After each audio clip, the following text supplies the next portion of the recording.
আসসালামু আলাইকুম। প্রিয় দর্শক, সবাইকে স্বাগত জানাচ্ছি আমাদের আজকের আয়োজন। আপনাদের সাথে আছি আমি ওয়াহিদ ফারুকী। প্রিয় দর্শক, আজ আমাদের সামনে উপস্থিত আছেন senior executive officer, office of the supreme leader, Iran. দর্শক, আপনাদের জানিয়ে রাখি, যে হামলায় ইমাম খামেনি শহীদ হয়েছিলেন, ঠিক সেই স্থানেই তিনি ছিলেন। সৌভাগ্যবশত তিনি বেঁচে গিয়েছেন। এরকম একজন প্রত্যক্ষদর্শীর সাথে আজ আমরা কথা বলবো। আমরা কথা বলছি জনাব Qasem Shabankari, senior executive officer, office of the supreme leader of Iran. Sir, আপনাকে স্বাগত জানাচ্ছি আমাদের আজকের আয়োজনে। সালাম আলাইকুম। আমিও আপনাদের সবাইকে শুভেচ্ছা এবং আপনার যারা দর্শক মণ্ডলী আছেন তাদেরকে আমার পক্ষ থেকে সালাম জানাচ্ছি। বিশেষ ধন্যবাদ জানাচ্ছি এই জন্য যে আপনারা আমাদের শহীদ রাহবারের জন্য কিছুটা সময় বরাদ্দ রেখেছেন এবং তার ব্যাপারে আলোচনার সুযোগ করে দিয়েছেন। আমরা খুবই আনন্দিত আপনাকে কাছে পেয়ে, বিশেষ করে একটা এই শতাব্দীর সবচেয়ে অন্যতম একটা বড় ঘটনার প্রত্যক্ষদর্শী হিসেবে আপনি শহীদ ইমাম খামেনির শাহাদাতের সময় একই হামলায় আপনিও আক্রান্ত হয়েছেন। আপনি একজন উইটনেস, একজন প্রত্যক্ষদর্শী। তো আপনার কাছে আসলে রাহবার সম্পর্কে জানতে চাই, আসলে কেমন মানুষ ছিলেন তিনি? আপনার প্রশ্নের জন্য ধন্যবাদ। খুবই গুরুত্বপূর্ণ বিষয় আপনি ইশারা করেছেন। আমি উত্তরে এটা বলতে চাই যে আমাদের রাহবার শহীদ ইমাম খামেনি, উনি সাম্রাজ্যবাদের বিরুদ্ধে ওনার যে প্রত্যয়, ওনার যে সাহসিকতা, এই সাহসিকতার কারণে ওনাকে শাহাদাত বরণ করতে হয়েছে। আমাদের ইসলামী বিপ্লবের প্রধান একটা বার্তা ছিল যে সাম্রাজ্যবাদের বিরুদ্ধে দাঁড়ানো।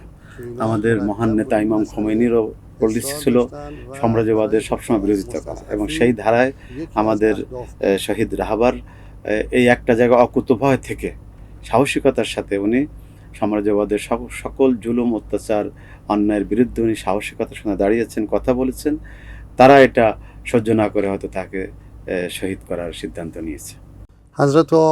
আমাদের শহীদ রাহবারের প্রধান একটা বৈশিষ্ট্য যদি আমি উল্লেখ করতে চাই, ওটা ওনার সাহসিকতাই আমি বলবো। উনি বিপ্লবের আগেও কিন্তু যখন কম বয়সে ছিলেন, উনি অনেকবার জেলখানায় গিয়েছেন। এক স্থান থেকে আরেক স্থান থেকে নির্বাসনে পাঠানো হয়েছে, বিভিন্ন রকমের চাপ তার উপরে প্রয়োগ করা হয়েছে, কিন্তু কোথাও উনি বিন্দুমাত্র দমে যাননি। ঠিক একইভাবে যখন ইরানের বিপ্লব বিজয় লাভ করলো, এরপর ইরানের উপরে যুদ্ধ চাপিয়ে দেওয়া হলো, সেই সময় কিন্তু উনি কাল বিলম্ব না করে যুদ্ধের ময়দানে ঝাঁপিয়ে পড়লেন এবং বিভিন্ন রণাঙ্গনের বিভিন্ন দায়িত্ব উনি পালন করেছেন সাহসিকতার সাথে।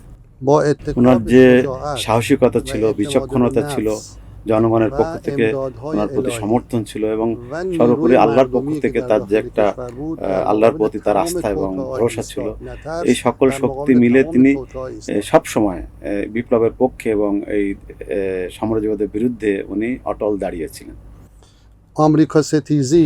তিনি আমেরিকা এবং ইসরায়েলকে সবচেয়ে বড় শত্রু মনে করতেন, মানবতার বিরুদ্ধে এবং ইরানি জাতির বিরুদ্ধে। এই জন্য প্রত্যেকটা ভাষণে উনি আমেরিকা এবং ইসরায়েলকে শত্রু হিসেবেই উনি চিহ্নিত করেছেন, এবং এই কথা বলতেন যে আমি আমেরিকার প্রতি কোনো রকমের আস্থা ভরসা আমার নাই। উনি এই কথাই বলতেন সবসময় যে আমেরিকার প্রতি আমার কোনো বিশ্বাস নাই, তার প্রতি কোনো আমি তাকে বিশ্বাস করতে পারি না। উনি একটা উদাহরণ দিয়ে বলছেন যে যখন বিপ্লবের পরপরই আমেরিকানরা এমবাসি থেকে যখন তাদেরকে জিম্মি করা হলো, তখন আলজেরিয়া মধ্যস্থতা করে জিম্মিদের উদ্ধার করে নিয়ে গেল। ওখানে কিন্তু একটা চুক্তি হয়েছিল, আমেরিকা কিছু কিছু দায়িত্ব পালন করবে ওয়াদা করেছে, কিন্তু জিম্মি যখন মুক্তি হয়ে গেল, একটাও ওয়াদা তারা কিন্তু পালন করেনি। যদিও রাহবার তখন যুদ্ধের ময়দানে অবস্থান করছিলেন, উনি বলছেন যে একটা ওয়াদা তারা কিন্তু পালন করেনি। উনি বলছেন যে মার্কিনীদের সমস্যাটা হলো এটা যে ওরা ইসলামের শত্রু এবং ইরানের ইসলামী প্রজাতন্ত্রীয় যে ব্যবস্থা, এই দুইটা জিনিসের তারা পুরোপুরি শত্রু, এবং এই জন্য এদের সাথে মুসলমানদের কোনো শান্তির সুযোগ নেই। একইভাবে 2015 সালের আগে যে চুক্তিটা হয়েছিল